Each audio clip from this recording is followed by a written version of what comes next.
Welcome, friends and foes, survivors and killers. Let's sit around the campfire together and talk about Dead by Daylight. Specifically, Dead by Daylight's brand new mode, 2v8, and the surprising benefits it seems to offer to Survivor solo queue. So Dead by Daylight's first official new game mode is here, and it might be a slight understatement to say that 2v8 is pretty popular. It's overseen the biggest spike in DBD's Steam player count in the game's history, as it's the last time Steam player numbers were this high was in the RE chapter release when console didn't work properly. I believe July 25th, 2024 was DBD's most popular day in the entire history of the game across all platforms. Many of Dead by Daylight's staunchest critics have been singing the praises of the new game mode, and it's brought a sense of community that we don't see very often. But there's something quite critical I think most players and creators talking about it are missing out on. Anyone paying attention to the BP incentives in this new mode can see plainly that the killer players are massively overrepresented in terms of demographics in the queues for 2v8. 450% BP incentive for Survivor. That's a gigantic demand for Survivor players, and at first glance you can see why. Killer with friends is a totally novel concept. You've never been able to quiff before. And the sheer weirdness of the experience has drawn a lot of players into the killer role. But that's not what I'm here to talk about, at least not today. I'll be honest, I could take or leave playing killer in this mode. It's a fresh new experience to play killer alongside your friends for the first time. But with only 5 playable killers in the whole roster, and none of them being killers I actually enjoy playing at all, I don't really find it to be worth the queue times a lot of the time. Waiting 15, maybe 20 minutes for a killer match, where the most appealing killer in the roster is Trapper, is not an experience I'm looking to replicate more than I have to. And it doesn't help that you can't even bring in BP offerings to help out your grind. But if future iterations on the mode wind up with shorter queue times for killer, let you use blood point offerings, and add more killers that I actually enjoy, like any of this lot, I'd definitely be much hotter on the mode. But Survivor, on the other hand, to me that's the far more interesting role in 2v8 to play and talk about. Because while everyone is obviously gravitating towards killer, I genuinely believe Survivor is the most improved role between 1v4 and 2v8. And bizarrely, the biggest beneficiary of 2v8's changes, at least in my opinion, is solo queue. Historically DBD's weakest role and a constant problem that's made the Survivor experience worse than it's had to be for years now. 2v8, both through the nature of the format itself and the specific game modifications and rules enforced by the mode, introduces a lot of features that give solo queue players a helping hand in a way that the standard 1v4 game mode cannot or doesn't accommodate. And it's probably that way by design. It's unreasonable to expect 8 survivors to form a SWIF, and behaviour knows this, so they almost certainly designed the mode with the knowledge that most of the players would at least be playing with some amount of randos, even those in large groups. If we can distill how 2v8 solves many of solo queue's problems, maybe some of these solutions can be applied to the standard 1v4 game mode as well. From my experience over the past few days, solo queuing has 3 significant benefits in 2v8 that 1v4 doesn't have. Increased match consistency, less potential for gameplay damaging behaviour that disproportionately affects solo queue, and less emphasis on individual performance. That means that a single player can't so easily affect the outcome of the match. When I talk about match consistency in the context of solo queue, what I mean is that when you load into a game of 2v8, the number of ways the match can reasonably go from one player's point of view aren't as vast and varied as a regular DBD game, and therefore the potential for a negative outcome that makes you feel bad are also drastically reduced. In the main game of Dead by Daylight, there are 36 different killers you can run into, and everyone's got killers that they don't like playing against. So an unlucky run could put you against a Tombstone Myers, followed by a 3-gen Singularity with Family Photo, and then an MDR Cherry Blossom Spirit, and suddenly your evening is ruined because those happen to be the 3 killers you can't stand playing against. And that's even taking into account the possibilities of maps and perks and add-ons that can give the game its huge amount of variety. And let's not forget that even if you enjoy playing against the killer, even if you enjoy playing against every killer and every perk and every add-on on every map in the game, your teammates also have to like everything you're playing against, or they're probably giving up on Hook, going next, and the match is ruined for everyone in the lobby. By comparison, 2v8 only has 5 killers, making 10 possibilities of combinations of killers, only 5 maps, and no perk customization on the killer side at all. And it all means that up to a point, you generally know what you're letting yourself in for, and so does the rest of your team. There's no random solo queue stomper perks like Knockout or Stabiffle, no stacked slowdowns or surprise end fury that can knock an uncoordinated team off balance. There's no people giving up against a killer they don't like when odds are they'll run into every killer that can be played in the mode in a standard play session, with Nurse being the only real exception. The killers you'll be going up against are simple and intuitive to play against, meaning the mental overload that you might get against newer killers with their own unique forms of counterplay or a million special status effects just isn't something you have to worry about. And the game also advertises your team's builds clearly to you even in the lobby screen, so you can use the team buffs they give out consistently if you can keep track of who's doing what. Even the maps help keep match consistency high, because they're absolutely gigantic and have tons of strong tiles or chain setups to ensure that wherever you choose to take your chases, you're almost certainly going to have the resources you can work with, even if your teammates have been generous with the pallets. The maps are all structured similarly, mostly reusing buildings and tiles that we've all seen before on the old maps, and not using any indoor maps or structurally weird maps like Toba to keep match consistency high and ensure that all the killers playable on the mode feel good no matter what map they load into. All of this ensures that if you find 2v8 to be a fun and refreshing experience, you're probably going to keep finding it fun and refreshing for a long time, because despite the mode being chaotic and fast paced in theory, and the match times being short, the games broadly play out the same way each time. This consistency would probably end up becoming stale after a very long time of playing the mode, but it's still so new that the repetitiveness hasn't had time to set in yet, and it'll almost certainly still feel brand new even when the mode is put back on the shelf on the 8th of August. Right now, the sameness of the gameplay is absolutely an asset of 2v8 rather than a hindrance, at least for solo queue, especially given how different the mode is from regular DBD. But consistency alone wouldn't be enough to make 2v8 an appealing mode for solo players. It wouldn't matter if the matches felt consistent if they were consistently bad. But while camping, tunneling and slugging have always been issues that plague the standard 1v4 game, 2v8 isn't anywhere near as badly affected by these problems, and once again, this massively improves the experience for solo queue. Don't get me wrong, camping and tunneling can definitely affect coordinated teams too, but good coordination can and does heavily mitigate the worst of it. In a Swift, you can plan out protection hits, double saves, timely pickups of slugs and group resets, but solo queue can't do any of that, and tend to wind up relying on perks like Decisive Strike, Unbreakable and Off the Record to try to bail them out. Without these perks, you'd think that camping, tunneling and slugging would be running rampant, but the opposite seems to be the case. And that's because the base format of the game has been wired to make these occurrences far less prevalent. To put it simply, tunneling in 2v8 is inefficient, camping is impossible, and slugging is pointless. Tunneling is probably the most efficient way to play 1v4 DBD. You hear the unhook notification, you chainsaw, sprint, or teleport, or lethal rush, or whatever you want to use, right back to the hook and immediately go after the unhooked survivor. A killer with good enough lethality or catch-up potential can power right through BT, Off the Record or Decisive Strike to try to force a player out of the match early. But 2v8 does things a little bit differently. Instead of hooking survivors, killers stomp on their drop body and send them to a cage similar to Pyramid Head's Cages of Atonement, across the map. The killers have no knowledge of where it is, and when a survivor removes another one from the cage, they don't get an unhook notification. This makes tunneling a survivor out infinitely harder, especially on the big maps, because you're much less likely to be able to find and reach the cage when a survivor is removed from one. Since there are so many survivors on the map and abundant aura reading that shows you where the rest are, it's also far easier for killers to find something to do that isn't tunneling. A 2v8 map is such a target-rich environment that there's just so many more options killers have to take chases with somebody who hasn't just been taken off a hook. Tunneling can still happen, but it's definitely much harder to do as a main strategy for the killers, and because there's twice as many players in the lobby slamming gens when it happens, it is less effective as a way to secure a win. The cages make tunneling awkward, the bloated lobby sizes make it inefficient, and the wealth of targets advertised to you by aura reading makes the alternative far more enticing. It is a perfect storm to make a game mode that's almost completely devoid of tunneling. The cage system punishes camping even harder though. Tunneling is awkward when the survivor is UPS Express shipping delivered across the map away from you, but camping is pretty much impossible when there's no hooks to camp.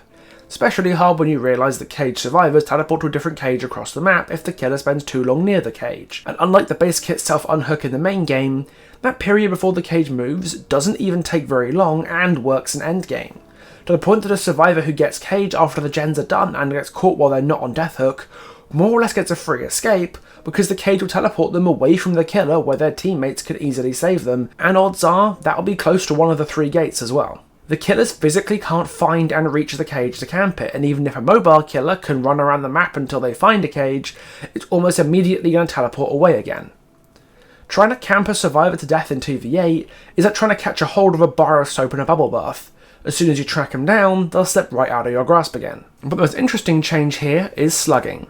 Because while slugging in 2v8 is definitely more common than tunneling or camping, it's still fairly rare, and only really comes into effect if a second survivor is right next to the first one that you just downed. You'd think, given how caging a survivor more or less makes them completely safe from you, that a killer would be incentivized to slug to push their teammates into the map to bail the slugs out. But in practice that is not a common sight, and not just because of the basic anti-slug in the mode itself, but also because frankly, you just don't need to. When they're dead on hook, a survivor more or less gets base kit soul guard. They can pick themselves up from the dying state and gain endurance and haste for a period when they do so. And just in case, they also get self-care on top of that. The slugging for the 8k, so to speak, is practically impossible, since if they're on death hook, you just won't be able to keep them down. But the game punishing killers for slugging is fairly insignificant compared to the changes to the game itself that make 90% of the reasons killers slug entirely irrelevant to begin with. In the standard game, a killer might slug for any number of reasons. The threat of a flashlight save or a pallet save or a hook sabotage that could deny them the ability to effectively pick up a survivor, perks like Boil Over, Flip Flop, Wicked and Deliverance that punish you for picking the survivor up, or simply because picking up and hooking a survivor costs the killer time they might not necessarily have. These situations encourage a killer to slug aggressively simply because picking up the survivor is not the smart play, but these situations do not exist in 2v8.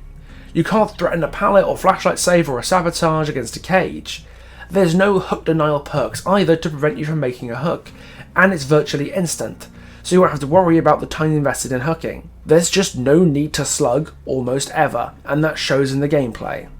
Unless a killer is chasing multiple survivors at once or 100 gets cross map down, odds are any survivor who hits the ground is going straight to a cage in a second or two. Killers don't need to slug, so they usually don't.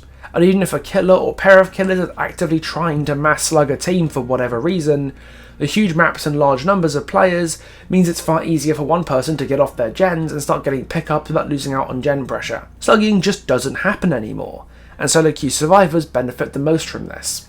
So 2v8's great for solo queue because compared to the standard DBD matches, the games are extremely consistent and most of the really annoying gameplay killers can do to survivors can't be done effectively. But I think there's more to it than just that. I think 2v8 takes a lot of the individual pressure and impact off of playing survivor, both for the solo queue player themselves and their teammate. And core to this is the idea that the chase times in 2v8 are just generally expected to be shorter.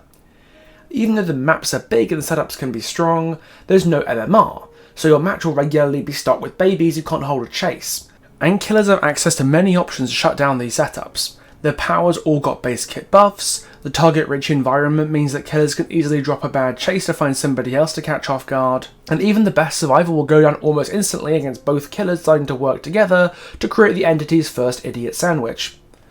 But arguably the best reason that chases are generally shorter in 2v8 is the limited access players have to exhaustion perks and chase extension perks in general.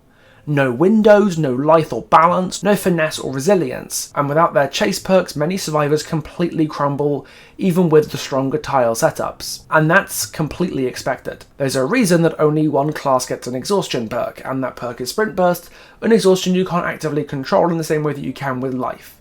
Because chase times are expected to be short, and they have to be short, because the killers have to have time to chew through 24 hook states with minimal options for aggression if they want to win.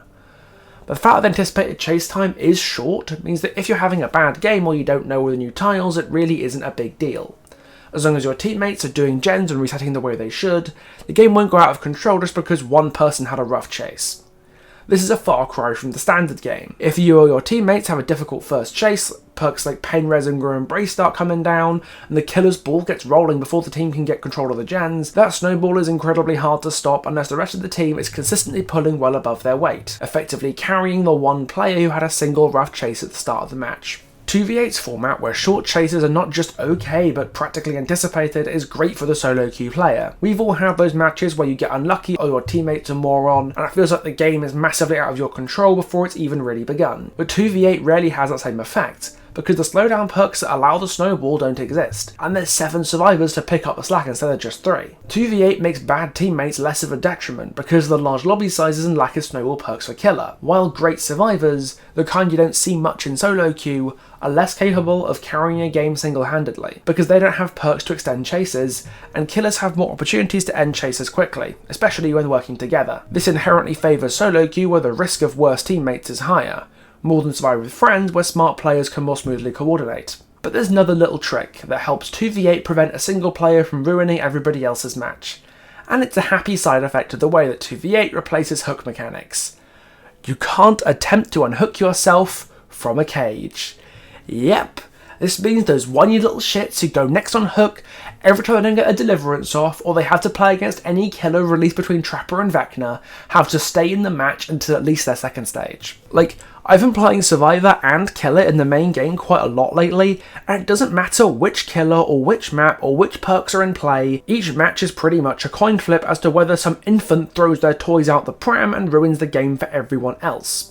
When you're playing in a group, that's really not something you have to worry about very much. But in solo queue, it's genuinely awful. Like, it's probably the single biggest reason I avoid solo queue in the main game. Not because I don't like playing it, but because there's a high chance my teammates don't, and they get to choose whether I get to play a proper match out or not. You can't give up anywhere near as easily in 2v8. If you want to go next, you've either got to get caged twice or disconnect and give the team a bot, which is a massive improvement for everybody else in the lobby. For some people, I know it's a downside, and to those folks I have a message for you that I can only express on the world's tiniest violin, but for those of us who actually enjoy playing Dead by Daylight games, it's a far better experience. So that's my thesis on why solo queue in 2v8 is so much better than it is in 1v4. But how could these observations from the new mode help us to potentially improve the old one? Unfortunately, I don't think a lot of these solutions are particularly backwards compatible, because so many of them can only exist because of the inflated headcount on the Survivor team. A great example of this is the huge maps with stacked resources. That's great with solo queue because you become less susceptible to your team dead zoning you, but to expect a killer to be able to handle maps stacked with double pallets as far as the eye can see is unreasonable. With fewer players in the lobby to burn those resources, big safe maps are just not acceptable for really any killer in the game at this point. And we know this because maps like Mother's Dwelling and Ormond got reworked for a reason. Another example of something that just can't work in 1v4 is the decreased individual player agency. The biggest reason that you didn't feel the pressure as solo survivor in 2v8 is because there's 7 other players to pick up any one player's slack if they're having a bad game. The only way you could bring the pressure down in a 1v4 game to something more similar to 2v8 is to reduce the killer's ability to snowball off a fast chase by more or less gutting the slowdown perks that every killer outside of the top 4 basically require to be able to function against good teams.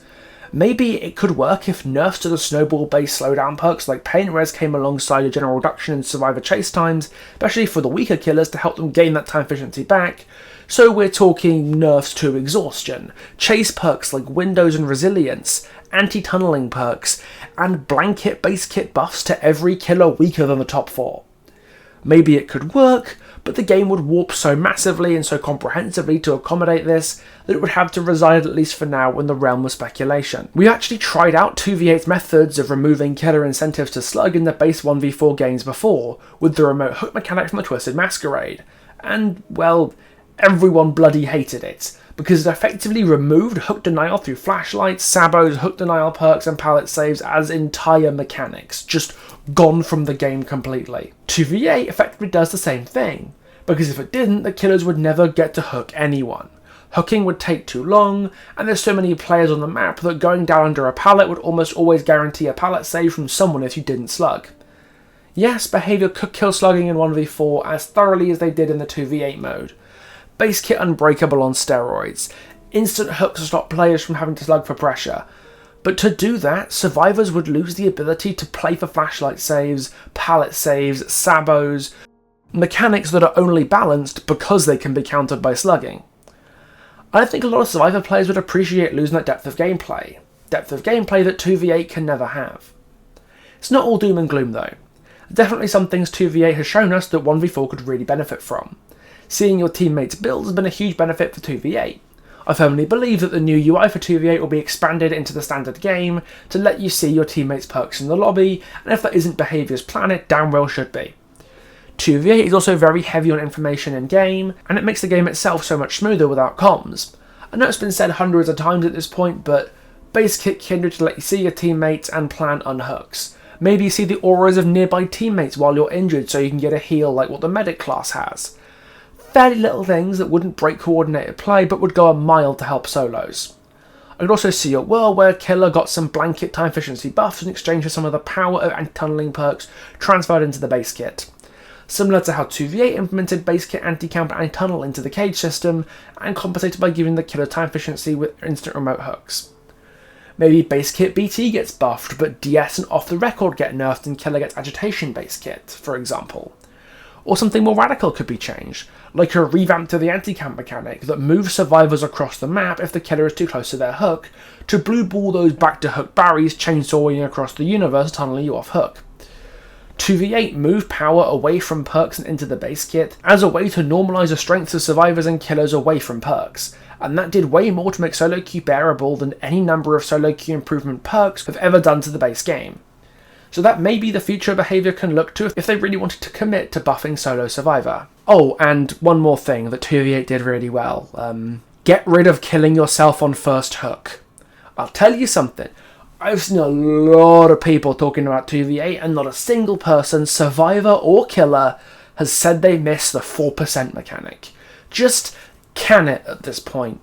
What does it actually add to matches? A 12% chance of just robbing the killer of their pressure for absolutely no reason, and an 88% chance of just ruining the match for everybody else, the killer and even yourself included. What a crappy mechanic. Almost entirely used because some entitled snotrag got sniped with lethal pursuer but can't be asked to wait 90 seconds for a DC penalty and give their team a bot. I would play so much more solo queue if this mechanic was gone, because then I at least know some selfish whiny arsewipe won't throw away a perfectly good match of Dead by Daylight because he lost a 1v1 to a nemesis zombie, and decided to make his petty childish impotence everyone else's problem. So, yeah, 2v8's pretty good. See you next time.